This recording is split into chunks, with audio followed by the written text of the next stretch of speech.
وی دریو ټیمونو کې الله دعا نه رد کړي، درې ټیمونو کې الله دعا نه رد کړي. عند النداء یو د اذان په وخت کې چې اذان وویل شي او جواب یې ورکړي، دا د دعا د قبلېدو ټیم دی. بس دې کې دعا غواړه، دا د دعا د قبلېدو ټیم دی. په دې وخت کې الله دعاګانې قبلې، دعاګانې. مونږ به اذان شروع مونږ ورته کار په ځای نه ودرو، مونږ ورته لږه سام نالو چې صبر وکړه چې د دې مؤذن جواب خو ورکما، دته جواب ورکما، دې مؤذن له خو لږ جواب ورکما. نو عند النداء چې اذان وشي په دغه ټیم کې الله دعا قبلې. یو عند البأس د جنگ په ټیم کې چې کله میدان جهاد وي او مجاهدین جنگیږي او دا جنگ گرم شي، گرم بازی په بازو کې ورننوزي، سخت جنگ شي، په دغه ټیم کې الله دعا قبلې. دم د دعا د قبلېدو ټیم دی.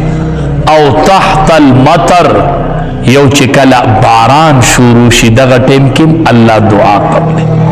دا درې ټیمونه چې دي دا د دعا د قبلېدو ټیمونه دي، چې هغې کې یو د اذان وخت دی چې اذان وشي دی پسې الله دعا قبلې. اذان جواب ورکا او بیا دی پسې دعا وغواړه، دقه د دعا د قبلېدو ټیم. نبی کریم صلی الله علیه وسلم صحابه کرامو ته چې د اذان فضیلت بیان کا، صحابه وی دا ټول اجر خو مؤذنینو ته میلاوش، مونږ بس کو دا الله حبیبا دا اجر خودی ته ډیر میلاویږي. نبی کریم صلی الله علیه وسلم ورته فرمایل چې ته کله د دې جواب ورکې نو تعلم الله د مؤذن عمر اجر درکړي. یو اجابت قولی دی، یو اجابت فعلی دی. اجابت قولی دا دی چې دا مؤذن کم الفاظ وای نو ته دغه وایا، خو چې حی علی الصلاة و حی علی الفلاح ته ورسیږي التبوی لا حول ولا قوة الا بالله. دغه ټیم کې به دغه الفاظ نه وای، ځکه هغه وی حی علی الصلاة راشه مانځه ته، او ته ورته وای حی علی الصلاة راشه مانځه ته، نه هغه وی حی علی الصلاة مانځه ته راشه، نو ته ورته وای لا حول ولا قوة الا بالله.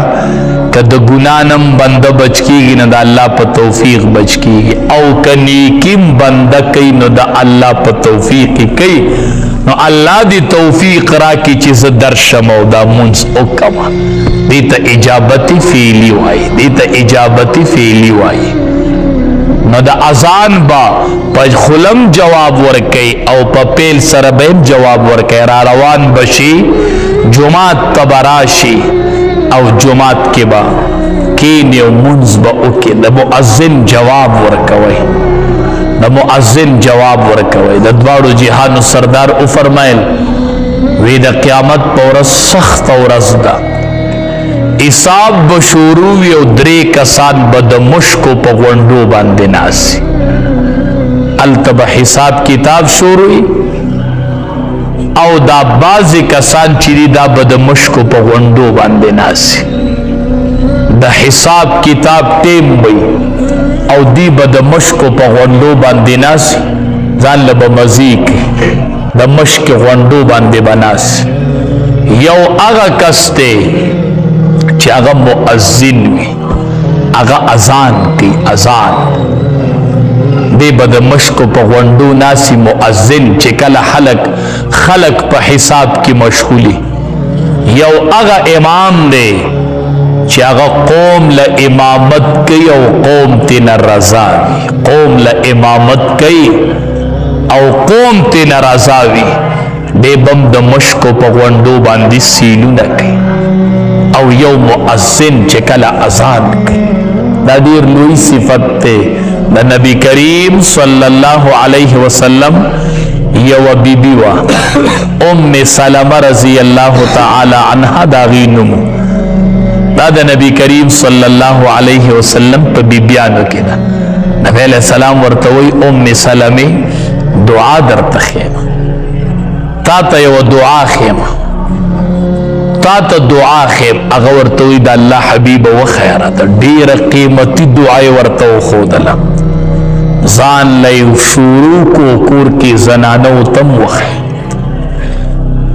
او په نص او په حدیث کې دا دعا راغلی ده چې نبی علیه السلام خپلې بیبي ته ښودلې ده خپلې بیبي ته یې وی د مؤمنانو مور ته یې وی چې کله ماښام اذان وشي که نه د ماښام اذان ووري او جواب یې ورکړي نو بیا دعا کوه اللهم هذا اقبال لیلک وادبار نهارک واصوات دعاتک فاغفر لی اے ام سلمې دا دعا کوه اے د مؤمنانو مور ته وایي نبی علیه السلام د مؤمنانو مور ته دعا ښیي وایي دا دعا کوه چې ماښام اذان ووري نو وایه اللهم هذا اقبال لیلک یا الله ستا شپه راغله و ادبار نهارک او ورځ دې لاړله شپه دې مخامخ شوه او ورځ دې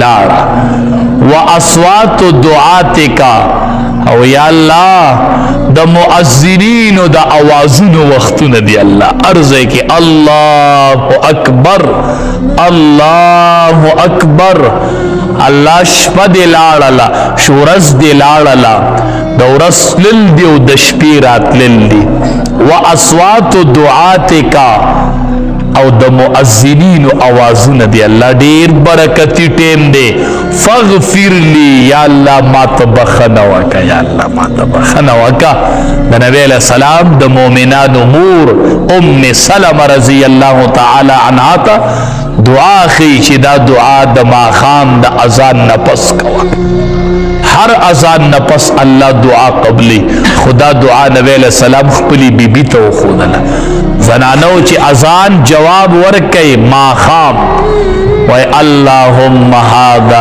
اقبال لیلک و ادبار نهارک و اصوات دعاتک فاغفر لی یا الله ما وبخه کنه دا ټول مؤذنین شروع دي دا اوازونه به شروع او شپه به راځي او ورځ به ځي ته به وایي فاغفر لی الله ما ته بخښنه وکړه یا الله ما ته بخښنه وکړه یا الله ما ته بخښنه وکړه الله ما وبخه نو دقې اذان پسې دا دعا غواړئ چې الله ګناهونه معاف کړي